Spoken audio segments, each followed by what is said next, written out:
couple years ago, and by a couple I mean 8 to 9 years ago, I was bored and I wanted a project and I wanted something I'd never done before and that I had no skills in. And I knew that working on cars was something I didn't know how to do. So I decided that I wanted a second generation El Camino, and I spent 2 years looking for one.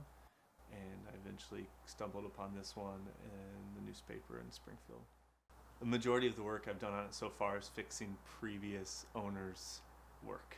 And so the first thing I did was I took the body off the frame and I boxed in the entire body. That's how I learned to weld. And then I cleaned it off, painted it.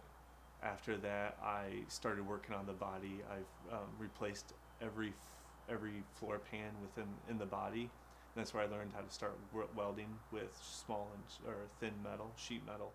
So prior to the El Camino, I'd done very little work on cars outside of oil changes. So the things I'm proudest with working on the El Camino is definitely the body work. Partially because it's what I've spent the most time on, and also because it's something that I wasn't taught. I wasn't told how to do body work. No one showed me how to do it. I was taught how to weld by my brother, but welding and doing body work are two very different things, and so it's a skill set I've developed through time. And to add on to that, some of the things I've done to the car are meant to highlight that. So I shaved off the gas door, which means that I welded it shut, and then I moved the gas filler hose to behind the taillight, and so I custom made a hinge setup so the taillight pops out and you can fill the gas from that area, and that's something you'll never see on any other El Camino because I made that from scratch. And so that's probably the bodywork is my proudest achievement on the car.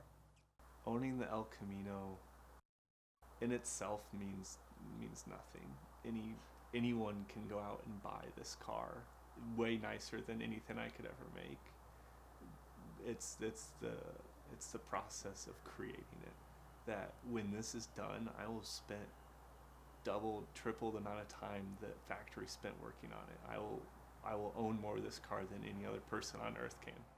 I've already been working on it 7 years, and I hope to be done in 3 years, because that's when I leave the area and I will lose my ability to work on it easily. I am Sam Hughes, and I own a 1964 El Camino.